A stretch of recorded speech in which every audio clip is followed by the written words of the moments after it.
हाँ जी, first of all good evening सभी प्यारे बच्चों को। देखिए भाई, आज की इस क्लास में हम विराम चिन्ह वाला टॉपिक पढ़ेंगे जो एग्जाम के पॉइंट ऑफ व्यू से काफ़ी इम्पोर्टेंट है। तो आइए शुरुआत करते हैं इस बेहतरीन टॉपिक के। और विराम चिन्ह, जैसे कि विराम चिन्ह का जो अर्थ होता है ना, अर्थ क्या होता है? विराम चिन्ह का अर्थ क्या होता है भाई? विराम का अर्थ होता है ठहरना या विश्राम करना, ठहरना या फिर विश्राम करना,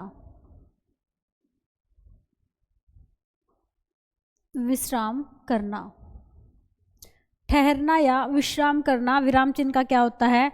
अर्थ होता है। ठीक है, इसको आप रुकना भी बोल सकते हो, रुकना, रुकना। वाक्य या पंक्ति में आवश्यकता के अनुसार, ठीक है, वाक्य या पंक्ति में आवश्यकता के अनुसार बीच बीच में विश्राम करना, ठहरना या रुकना क्या कहलाएगा? विराम चिन्ह कहलाएगा। अगर हम विराम चिन्हों की बात करें ना भाई, विराम चिन्ह कहाँ से लिए गए हैं? ये जो विराम चिन्ह है ना, ये अंग्रेजी से लिए गए हैं। विराम चिन्ह कहाँ से लिए गए हैं? तो ये अंग्रेजी से लिए गए हैं, अंग्रेजी से लिए गए हैं। और अंग्रेजी से कुल 19 विराम चिन्ह लिए गए थे। 19 विराम चिन्ह, 19 विराम चिन्ह कहाँ से लिए गए हैं? ये अंग्रेजी से लिए गए हैं। एक विराम चिन्ह हिंदी की देन है। एक विराम चिन्ह जो है वो हिंदी की देन है। और हिंदी की जो देन है ना, वो कौन सा विराम चिन्ह है? हिंदी की देन है पूर्ण विराम, पूर्ण विराम। ठीक है, पूर्ण विराम किसकी देन है? ये हिंदी की देन है। पूर्ण विराम का साइन ऐसे होता है। ठीक है, ये किसका साइन है? ये पूर्ण विराम का क्या है? साइन है। अंग्रेजी में इसको फुल स्टॉप बोलते हैं। अंग्रेजी में क्या बोलेंगे भाई? अंग्रेजी के अंदर इसको फुल स्टॉप बोलते हैं, फुल स्टॉप, फुल स्टॉप। ठीक है, तो अंग्रेजी में वाक्य की समाप्ति पर फुल स्टॉप लगाते हैं और हिंदी के अंदर वाक्य की समाप्ति पे क्या लगाते हैं? पूर्ण विराम लगाते हैं। तो इसलिए पूर्ण विराम क्या है? हिंदी की देन है। ठीक है, और बाकी जो 19 विराम चिन्ह है ना, वो कहाँ से लिए गए हैं? वो अंग्रेजी और हिंदी दोनों में क्या है भाई? कॉमन है। अब देखिएगा, अगर हम विराम चिन्हों की बात करें ना, विराम चिन्हों को दो भागों में बांटा गया है भाई। एक तो है विराम चिन्ह और एक है मनोभाव या भाव चिन्ह। ठीक है, विराम चिन्ह जो है, एक तो हम इनको विराम चिन्ह ही बोलते हैं, विराम चिन्ह। ठीक है, एक होते हैं मनोभाव या भाव चिन्ह, मनोभाव चिन्ह। ठीक है, या भाव चिन्ह भी इनको बोल सकते हैं, भाव चिन्ह, मनोभाव या भाव चिन्ह इनको हम बोल सकते हैं। उसके बाद देखिएगा, एक एक करके हम इनको पढ़ेंगे अभी। सबसे पहले अगर हम बात करें, एक एक करके नोट करना है। एक होता है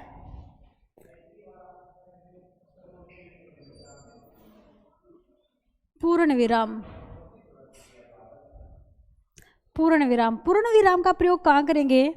पूर्ण विराम का प्रयोग वाक्य की समाप्ति पे किया जाता है। वाक्य की समाप्ति पर, वाक्य की समाप्ति पर पूर्ण विराम चिन्ह का प्रयोग किया जाता है। जब वाक्य हमारा खत्म हो जाता है तो उस समय हम पूर्ण विराम चिन्ह का प्रयोग करते हैं।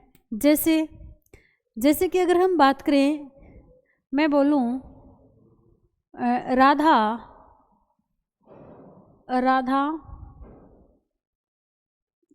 स्कूल गई। राधा स्कूल गई, हमारा वाक्य खत्म हो गया। इसके पीछे क्या लगाएंगे? पूर्ण विराम लगाएंगे।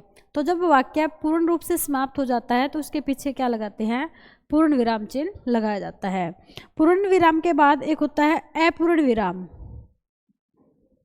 अपूर्ण विराम। अपूर्ण विराम का जो साइन होता है ना, वो ऐसे दो बिंदी मिलेंगी। ठीक है, दो ये जो डॉट सी होती है, इनको बोलते हैं अपूर्ण विराम। इसी को उपविराम या कोलन भी कहा जाता है। इसी को क्या कहते हैं भाई? अपूर्ण विराम को ही उपविराम, इसी को उपविराम कहा जाता है और इसी को कोलन भी कहा जाता है। उपविराम या कोलन भी इसी को कहा जाता है, अंग्रेजी में इसको क्या बोलेंगे, कोलन बोलेंगे। प्रयोग कहाँ पे होता है इसका प्रयोग, देखो भाई इसका प्रयोग वहाँ पे होगा अगर वाक्य समाप्त हो जाए, वाक्य समाप्त होने पर भी जिज्ञासा समाप्त नहीं होती है, ठीक है। इसका प्रयोग कहाँ पे होगा, जब वाक्य समाप्त होने पर भी जिज्ञासा समाप्त नहीं होती, वाक्य समाप्त होने पर, समाप्त होने पर जब आगे की जिज्ञासा बनी रहती है, आगे की जिज्ञासा बनी रहती है, आगे की जिज्ञासा बनी रहती है,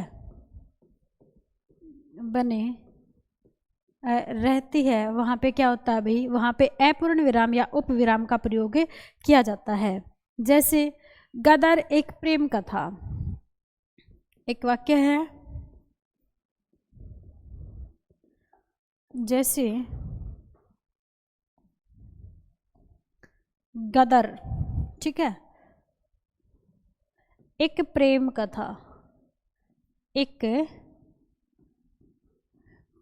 प्रेम कथा, ठीक है। तो इसके अंदर ये कौन सा विराम चिन्ह लगा है, ये उप विराम या अपूर्ण विराम लगा हुआ है। राधा, राधा मैं डॉक्टर बनना चाहती हूँ, मैं डॉक्टर बनना चाहती हूँ, मैं डॉक्टर बनना चाहती हूँ, ठीक है। तो इसके अंदर कौन सा लगा हुआ है, अपूर्ण विराम या उप विराम या कोलन लगा हुआ है। एक और एग्जाम्पल, जैसे आतंकवाद एक अंतर्राष्ट्रीय समस्या, आतंकवाद एक अंतर्राष्ट्रीय समस्या,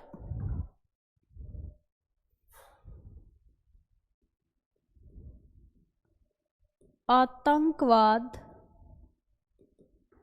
एक अंतर्राष्ट्रीय समस्या,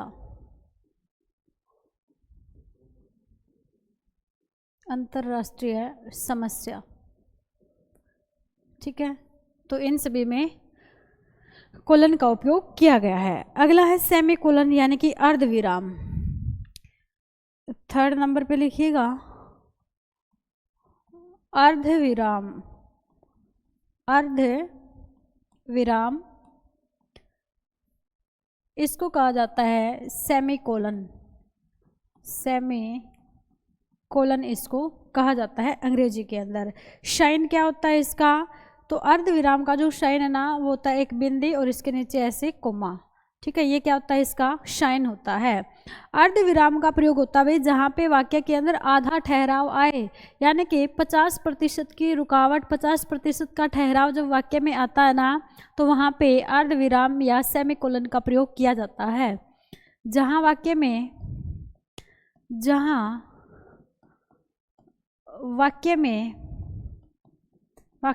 50% ठहराव आए, 50% ठहराव आए, ठीक है, या आधी रुकावट आए तो वहाँ पे क्या होगा भाई, वहाँ पे सेमीकोलन या अर्धविराम का प्रयोग किया जाता है। जैसे कि अगर हम बात करें तो एग्जाम्पल से समझ में आ जाएगा, सूरज निकला अंधेरा भागा। जैसे कि अगर हम बात करें सूरज निकला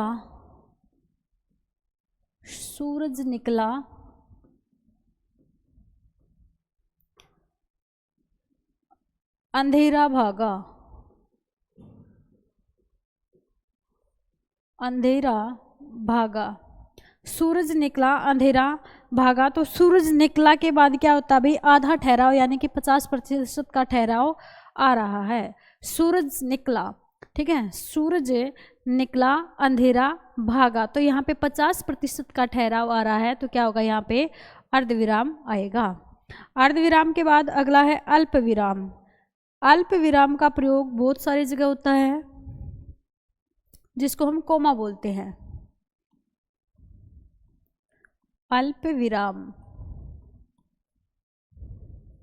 इंग्लिश में इसको कहा जाता है कोमा।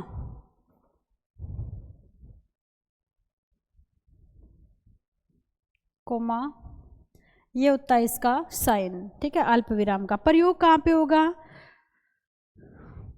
जहाँ पर पूर्ण विराम की तुलना में 1/4 रुकावट महसूस हो। 1/4 रुकावट या ठहराव, 1/4 रुकावट या ठहराव अगर आपको महसूस हो, किसकी तुलना में? पूर्ण विराम की तुलना में। पूर्ण विराम की तुलना में, पूर्ण विराम की तुलना में, की तुलना में 1/4 ठहराव जहाँ पे आपको महसूस हो, यानी कि 25% पे आपको जहाँ ठहराव दिखाई दे वहाँ पे क्या आएगा? अल्प विराम आएगा। अब जो अल्प विराम है ना, इसका अलग अलग जगह प्रयोग होता है। जैसे कहाँ कहाँ प्रयोग होगा भाई? समान आधार वाले शब्दों में इसका जो प्रयोग है वो अलग अलग जगह पे होता है। एक तो इसका प्रयोग होता है समान आधार वाले, समान आधार वाले शब्दों में, समान आधार वाले शब्दों में अल्प विराम का प्रयोग किया जाता है। इसके साथ साथ जहाँ किसी को संबोधित किया जाए, जहाँ किसी को संबोधित किया जाए, जहाँ किसी को संबोधित किया जाए, संबोधित किया जाए वहाँ पे भी क्या आएगा? अल्प विराम आएगा, ठीक है। जैसे मोहित जरा इधर आइए, इसका एग्जाम्पल है मोहित जरा इधर आइए, जरा इधर आइए, इधर आइए। तो इसमें क्या है भाई? 25% का ठहराव है, यानी कि 1/4 जगह पे क्या है? रुकावट है। तो यहाँ पे क्या आ गया? यहाँ पे अल्प विराम आ गया। उसके बाद देखो 3 या 3 से अधिक संख्याओं या शब्दों में, 3 या 3 से अधिक, 3 या 3 से अधिक, 3 या 3 से अधिक संख्याओं या शब्दों के बीच में, संख्याओं या शब्दों के बीच में भी क्या लगता है? अल्प विराम लगता है। 3 या 3 से अधिक संख्याओं या शब्दों के बीच में भी क्या लगेगा? अल्प विराम लगेगा। जैसे देखो राधा, सीता, गीता, मोहन, सोहन, ठीक है। तो ये समान आधार वाले शब्द हैं और इन शब्दों के बीच में क्या लगता है? अल्प विराम चिन्ह लगता है। ऐसे ही 3 या 3 से अधिक संख्याओं के बीच में भी क्या लगेगा? अल्प विराम चिन्ह लगेगा। उसके बाद देखो भाई उद्धरण चिन्ह से पहले, जब उद्धरण चिन्ह का कहीं पे प्रयोग होता है ना, तो उद्धरण चिन्ह से पहले, उद्धरण चिन्ह से पहले अल्प विराम लगता है, अल्प विराम लगता है, अल्प विराम लगता है, ठीक है। उद्धरण चिन्ह का प्रयोग होता है जब किसी के द्वारा कहे गए वाक्यों को, किसी के द्वारा कहे गए शब्दों का हमें प्रयोग करना होता है ना, तो उनको हम उद्धरण चिन्ह के अंदर रखते हैं, जिसको हम इन्वर्टेड कॉमास बोलते हैं। उसके बाद देखिएगा जब दिनांक के साथ ईयर दिया गया हो, जब दिनांक के साथ वर्ष दिया गया हो, वर्ष दिया गया हो, तब भी क्या लगता है? वहाँ पे अल्प विराम लगता है। जैसे 26 जनवरी 1950,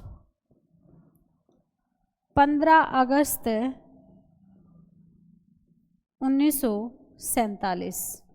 तो जब दिनांक के बाद में ईयर दे रखा हो ना, तो वहाँ पे भी क्या लगता है भाई, अल्प विराम चिन्ह लगता है।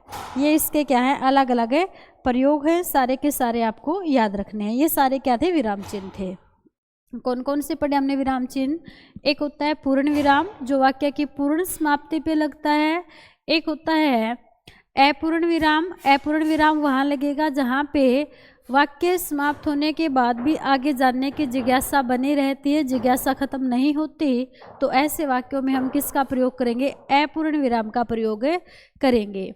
अपूर्ण विराम को उपविराम भी कहा जाता है और इसको इंग्लिश के अंदर कोलन के नाम से जाना जाता है। एक होता है अर्धविराम।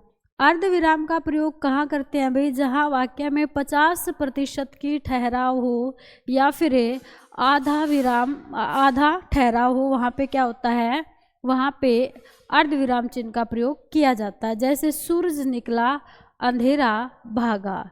ठीक है, तो इसमें क्या है, 50% का ठहराव है। उसके बाद है अल्प विराम। अल्प विराम का प्रयोग क्या होता है? अल्प विराम का मतलब है पूर्ण विराम का 1/4। पूर्ण विराम का 1/4 यानी कि जहाँ पे 25% का ठहराव वाक्य के अंदर आएगा, वहाँ पे अल्प विराम होता है। तो अल्प विराम के अलग अलग प्रयोग होते हैं भाई। जैसे समान आधार वाले शब्दों के बीच में अल्प विराम का प्रयोग किया जाएगा। उसके साथ साथ उद्धरण चिन्ह से पहले अल्प विराम का प्रयोग किया जाएगा। 3 या 3 से अधिक संख्याओं और शब्दों के बीच में अल्प विराम का प्रयोग किया जाएगा। और जब दिनांक के साथ वर्ष दिया गया हो तो वहाँ पे भी अल्प विराम का प्रयोग किया जाता है दिनांक के बाद में। उसके बाद ये सारे के सारे विराम चिन्ह थे। अब अगले आते हैं भाव चिन्ह। भाव चिन्ह या जिनको हम मनोभाव चिन्ह भी कहते हैं, ये भी पेपर में कई बार पूछ लेता है। भाव चिन्हों की अगर हम बात करें तो भाव चिन्हों में पहले हम सबसे पहले एक चिन्ह होता है रेखांकित चिन्ह। रेखांकित चिन्ह, रेखांकित चिन्ह प्रयोग कहाँ पे होगा? इसका प्रयोग होगा किसी विशेष शब्द को, किसी विशेष शब्द को, विशेष शब्द को रेखांकित करने के लिए, रेखांकित करने के लिए। जैसे मैं कहूँ हरियाणा की राजधानी चंडीगढ़ है। हरियाणा की राजधानी, हरियाणा की राजधानी, हरियाणा की राजधानी चंडीगढ़ है, चंडीगढ़ है। ये वाक्य है और इस वाक्य में हमने चंडीगढ़ को हाईलाइट दिखाना है, तो चंडीगढ़ के नीचे क्या कर देंगे भाई? रेखांकित चिन्ह का प्रयोग कर देंगे। तो इसका काम होता है किसी विशेष शब्द को हाईलाइट करने के लिए, विशेष शब्द को अलग से दिखाने के लिए रेखांकित चिन्ह का प्रयोग किया जाता है। ये एक विशेष शब्द के नीचे प्रयोग किया जाता है। उसके बाद है रिक्त स्थान चिन्ह। रिक्त स्थान चिन्ह, रिक्त स्थान चिन्ह। रिक्त स्थान चिन्ह का प्रयोग सभी को पता है भाई। जहाँ पे वाक्य में किसी स्थान की जगह खाली छोड़ दी जाए तो खाली जगह के स्थान पे क्या होगा? रिक्त स्थान का प्रयोग होगा। जैसे हम लिख दें भारत की राजधानी, भारत की राजधानी, की राजधानी रिक्त स्थान है, रिक्त स्थान है या खाली स्थान है, इसकी जगह पे ऐसे डॉट डॉट सी लगा दी जाती हैं। तो इसमें क्या होगा? आप सबको पता है भारत की राजधानी क्या है भाई? यहाँ पे आ जाएगा दिल्ली है। क्या है? दिल्ली है। तो यहाँ पे कौन सा चिन्ह आया है? रिक्त स्थान चिन्ह आया है। उसके बाद अगला है, रिक्त स्थान के बाद आएगा चंद्र बिंदु चिन्ह। चंद्र बिंदु चिन्ह,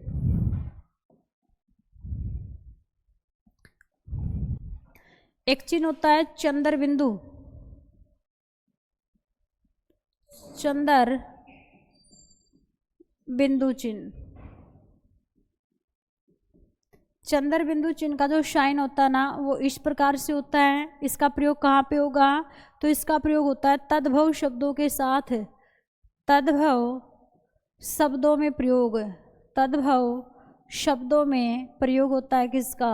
तो तद्भव शब्दों के अंदर चंद्र बिंदु चिन्ह का प्रयोग किया जाता है। तद्भव शब्द बोले तो जैसे कुछ शब्द हैं जैसे कुआं, दांत, गांव, कुआं, दांत, गांव, आंख, आंख, ये शब्द क्या है भाई? ये तद्भव शब्द हैं और इन शब्दों के साथ कौन से चिन्हों का प्रयोग होता है? इनके साथ चंद्र बिंदु चिन्हों का प्रयोग होता है। चंद्र बिंदु आएगा, चंद्र, चंद्र के ऊपर नहीं आएगा, चंद्र बिंदु। चंद्र बिंदु के बाद आएगा, एक तो होता है चंद्र बिंदु, एक होता है अर्ध चंद्र बिंदु। अर्ध चंद्र बिंदु में क्या होता है भाई? अर्ध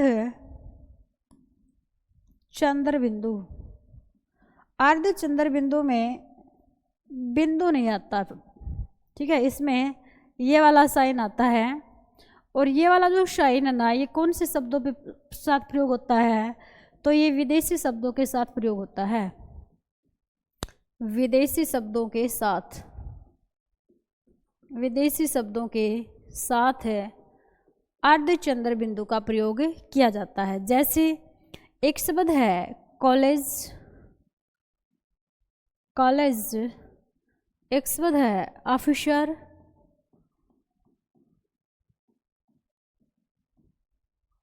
कॉलेज ऑफिसर, कॉलेज ऑफिसर, इसके साथ साथ है oxygen, coffee, polythene, oxygen, coffee, polythene, hockey, oxygen, oxygen, coffee, hockey and polythene, polythene, ये कुछ विदेशी शब्द होते हैं जिनके साथ अर्ध चंद्र बिंदु का प्रयोग किया जाता है। एक होता है अनुस्वार, अनुस्वार, अनुस्वार का जो साइन होता है ना वो ऐसे बिंदी लगी हुई मिलेगी शब्द के ऊपर और इसका प्रयोग होता है संस्कृत के शब्दों के साथ, संस्कृत शब्दों के साथ प्रयोग, संस्कृत शब्दों के साथ प्रयोग किया जाता है। जो संस्कृत के शब्द होते हैं ना उनके साथ प्रयोग किया जाता है क्या? अनुस्वार चिन्ह। जैसे शब्द है कंचन, कंगन, सॉरी गंगा, कंगन, चंचल, मंगल, मंगल, संजय, संज्ञा। तो इन शब्दों के साथ जो है अनुस्वार चिन्ह का प्रयोग किया जाता है और ये संस्कृत भाषा के शब्द हैं जो हम हिंदी में प्रयोग करते हैं। अनुस्वार के बाद आएगा हलंत, हलंत चिन्ह। अनुस्वार के बाद क्या आएगा भाई? हलंत चिन्ह आएगा, हलंत चिन्ह। इसका साइन होता है ऐसे, ये हलंत चिन्ह का क्या होता है? साइन होता है। प्रयोग कहाँ पे होता है हलंत चिन्ह का? हलंत चिन्ह का प्रयोग होता है शुद्ध व्यंजनों के साथ, शुद्ध व्यंजनों के साथ, शुद्ध व्यंजनों के साथ किसका प्रयोग होगा? हलंत चिन्ह का प्रयोग होगा। जैसे क, ख, ग, घ, ठीक है, तो इनके साथ क्या होगा? हलंत चिन्ह का प्रयोग होगा। अब देखिएगा जिन व्यंजनों के साथ स्वरों का मेल होता है यानी कि जिनके साथ हम स्वरों का मिलान कर देते हैं वो शुद्ध नहीं होते, शुद्ध व्यंजन वही होते हैं जिनके साथ क्या लगा हो, हलंत चिन्ह लगा हुआ होता है। उसके बाद है तुल्यता चिन्ह। तुल्यता चिन्ह जिसको हम इक्वल का साइन भी बोलते हैं, तुल्यता चिन्ह, इसका ये वाला होता है साइन। प्रयोग कहाँ पे होगा, तो तुल्यता चिन्ह का प्रयोग होता है शब्द का अर्थ बताने के लिए। शब्द का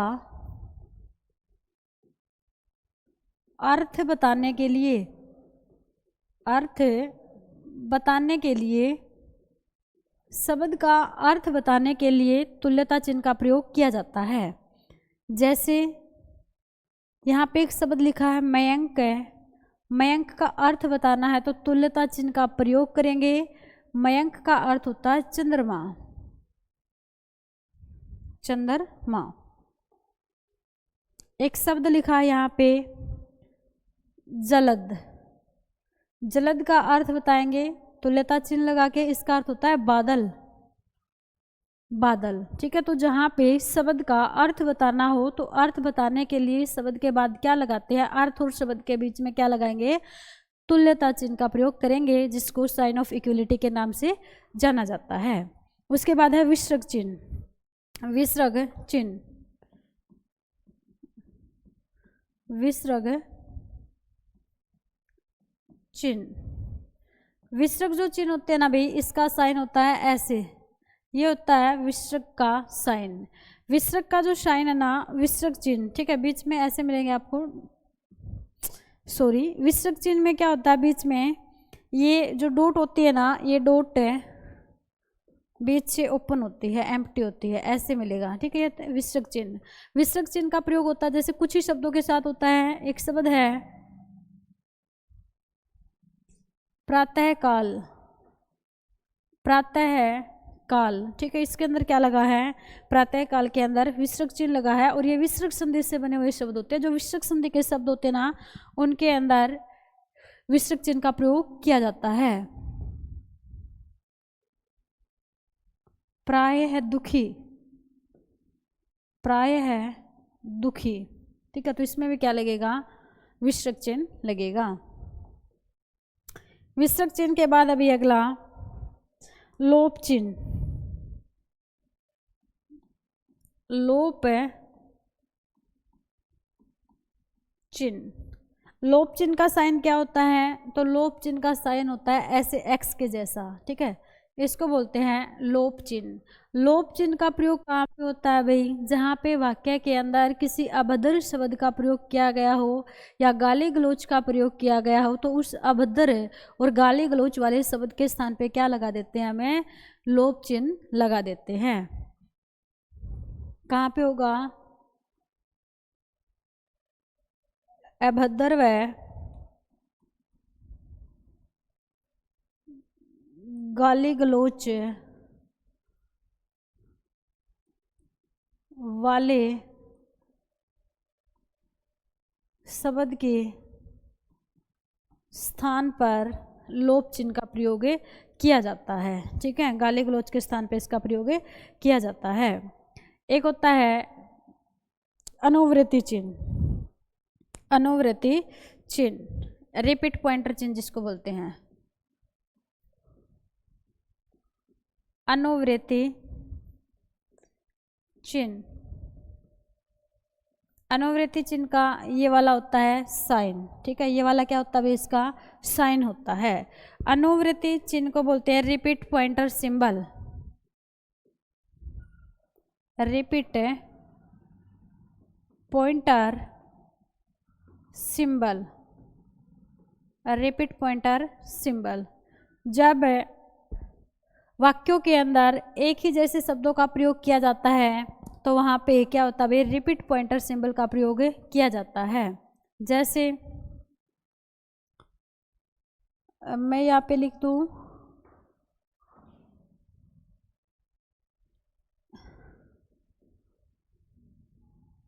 उत्तर भारत का मैनचेस्टर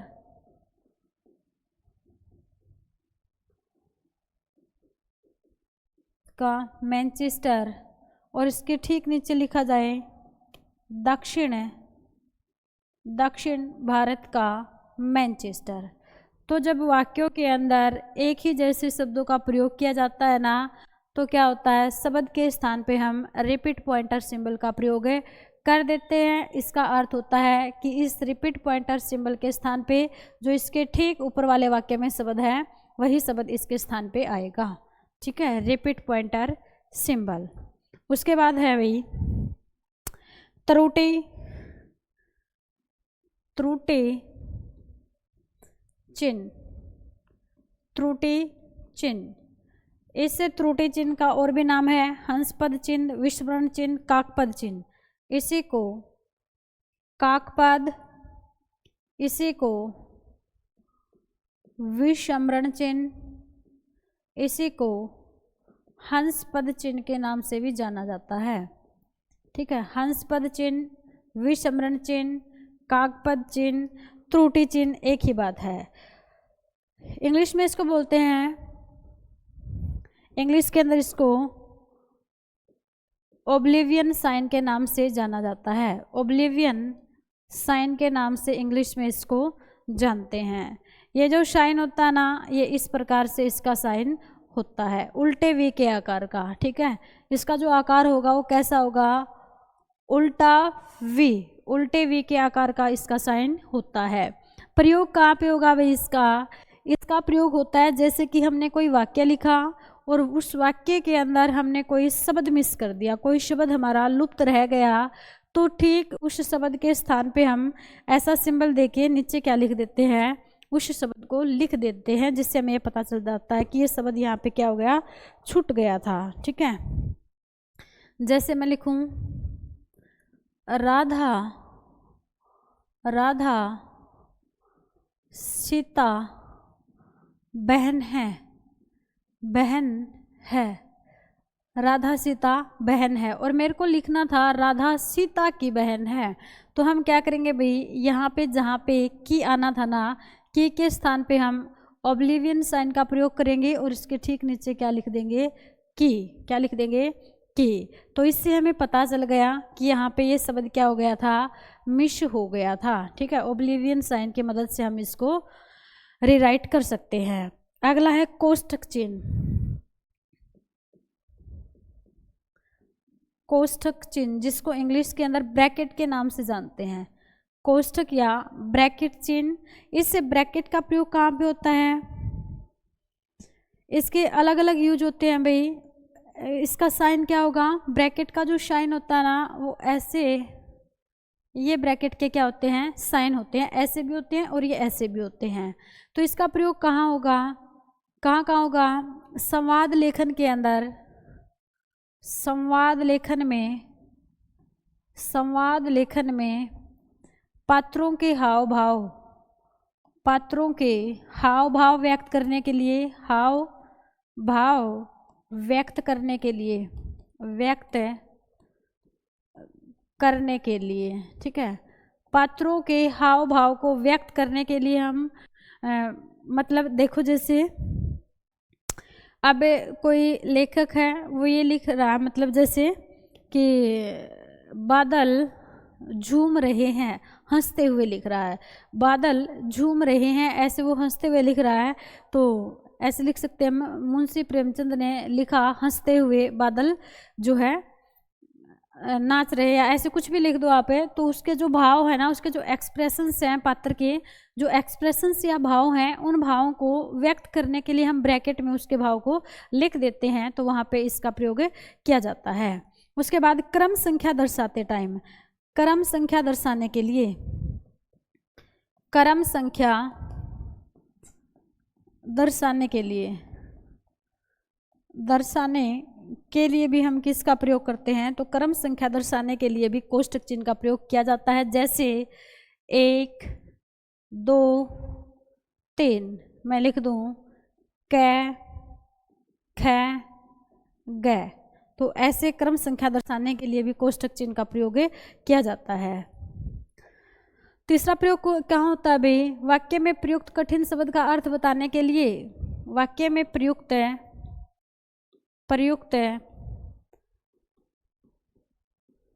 कठिन शब्द का अर्थ बताने के लिए, अर्थ बताने के लिए, बताने के लिए, ठीक है।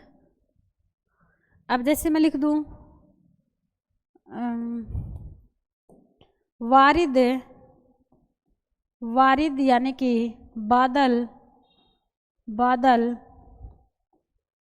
गरज रहे हैं, गरज रहे हैं, ठीक है। वारिद यानी कि बादल गरज रहे हैं। तो कठिन शब्द का अर्थ बताने के लिए भी किसका प्रयोग किया जाता है? यहाँ पे भी किसका प्रयोग होगा भाई? कोष्ठक चिन्ह का प्रयोग होगा। एक होता है उद्धरण चिन्ह, उद्धरण चिन्ह मोस्ट इंपॉर्टेंट है, ये पेपर में बहुत बार पूछा जाता है।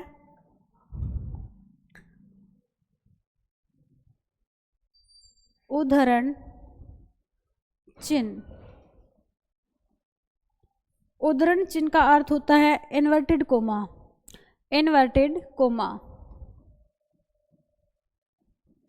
इन्वर्टेड कोमा इसको बोला जाता है इंग्लिश के अंदर, ठीक है।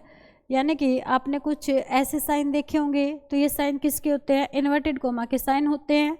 एक होता है इकहरा उद्धरण और एक होता है दोहरा उद्धरण। इसके दो टाइप होते हैं भाई, इकहरा, इकहरा और एक होता है दोहरा, दोहरा उद्धरण और एक होता है इकहरा उद्धरण। कहाँ पे प्रयोग होगा? किसी के द्वारा कहे गए कथन को ज्यों का त्यों लिखने के लिए उद्धरण चिन्हों का प्रयोग किया जाता है, ठीक है। तो वहाँ पे क्या करेंगे हम? उद्धरण चिन्ह का प्रयोग करेंगे। जैसे मैं बोलूँ आपको, सुभाष चंद्र बोस ने कहा था तुम मुझे खून दो मैं तुम्हें आज़ादी दूंगा। तो तुम मुझे खून दो मैं तुम्हें आज़ादी दूंगा, इसको एज इट इज़ लिखने के लिए इसको हमें उद्धरण चिन्ह के अंदर क्या कर देंगे? बंद कर देंगे। अब इनके प्रयोग अलग अलग होते हैं। इकहरे उद्धरण का प्रयोग कहाँ पे होगा भाई? इकहरे उद्धरण का प्रयोग कहाँ कहाँ होता है? तो इसका प्रयोग होता है अज्ञात कथन में, अज्ञात कथन में, यानी कि जिस कथन का यही नहीं पता कि ये कहा किसके द्वारा गया है, तो वहाँ पे क्या होगा? वहाँ पे इसका प्रयोग होगा। उसके बाद है उपनाम, पुस्तक व कविता के नाम से, उपनाम किसी का उपनाम है तो उसको भी इकहरे उद्धरण में बंद करेंगे। उपनाम के बाद पुस्तक व कविता के नाम, पुस्तक व कविता का नाम, कविता का जो नाम होता है ना उसको भी इकहरे उद्धरण में बंद किया जाता है। उपाधि, उपाधि को भी किस में चिन्हित करेंगे? तो उपाधि को भी इकहरे उद्धरण के साथ चिन्हित किया जाता है। दोहरे उद्धरण का प्रयोग कहाँ पे करेंगे?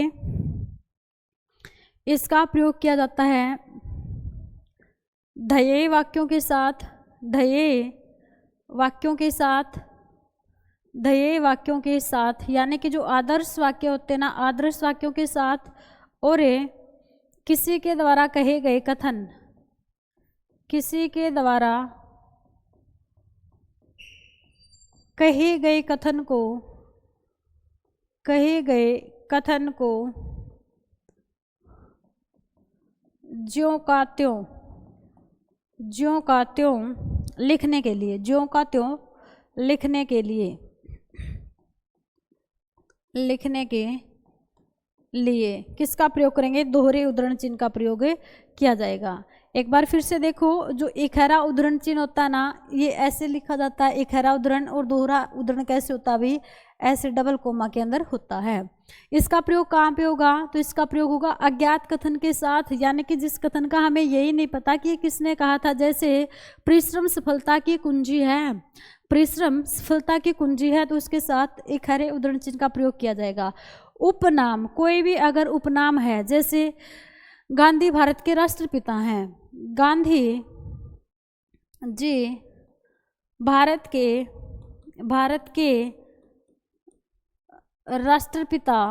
राष्ट्रपिता हैं, तो ये क्या है? उपाधि है भाई। तो इसको राष्ट्रपिता को हम क्या करेंगे? इसको हम इकहरे उद्धरण चिन्ह के अंदर बंद कर देंगे, ठीक है। और परिश्रम सफलता की कुंजी है वो भी इसी के अंदर आएगा। अगर मैं लिखूं समुद्रगुप्त भारत का नेपोलियन है, समुद्रगुप्त भारत का नेपोलियन है, समुद्रगुप्त भारत का नेपोलियन है, तो नेपोलियन क्या है, उसको उपाधि दी गई है, नेपोलियन की उपाधि दी गई है, तो किस में बंद करेंगे, इकहरे उद्धरण चिन्ह के अंदर बंद करेंगे। ठीक ऐसे ही दोहरे उद्धरण चिन्ह का एग्जाम्पल है, जैसे नेताजी ने कहा, नेताजी ने कहा, नेताजी ने कहा, ठीक है। इसके ठीक बाद कोमा आएगा, इस बात का भी ध्यान रखना है, फिर ऐसे डैश आएगी और उसके बाद आएगा, ये चाहे मत लगाओ। नेताजी ने कहा तुम मुझे खून दो, तुम मुझे खून दो, खून दो, मैं तुम्हें आज़ादी दूंगा, आज़ादी दूंगा, मैं तुम्हें आज़ादी दूंगा। तो ऐसे क्या किया जाएगा भाई, ऐसे इस वाक्य को लिखा जाएगा, ठीक है। एक वाक्य था दयानंद सरस्वती का, वेदों की ओर लौटो।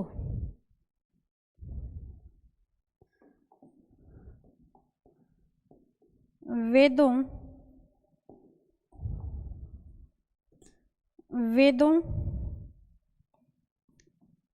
की ओर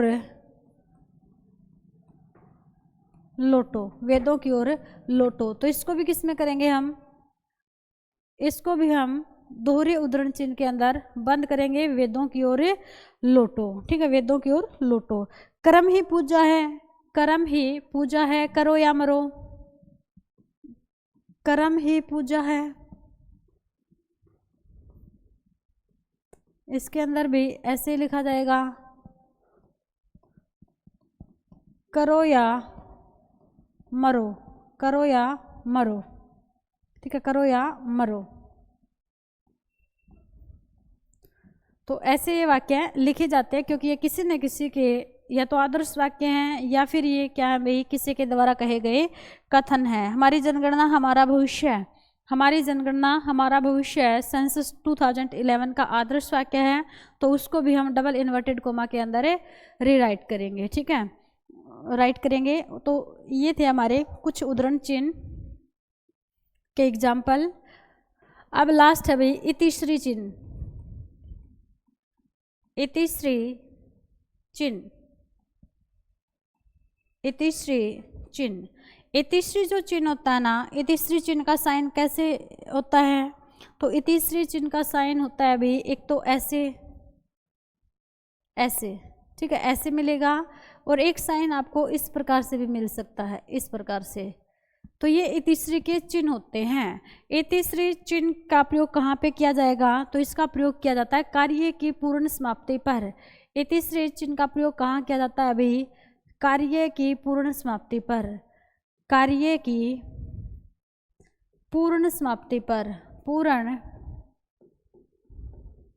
समाप्ति पर, कार्य की पूर्ण समाप्ति पर इतिश्री चिन्ह का प्रयोग किया जाता है। जब कार्य कंप्लीट हो जाता है तो वहाँ पे इतिश्री का प्रयोग किया जाता है। तो इसी के साथ हमारे इस टॉपिक की भी होती है इतिश्री, और ये था हमारा मोस्ट इम्पोर्टेंट टॉपिक भाई। इसको आप एक दो बार रिवाइज ज़रूर करना, किसी भी बुक से आप इसके एग्जाम्पल्स या इसकी थ्योरी को ज़रूर पढ़ लेना। आज के लिए इतना ही, थैंक यू।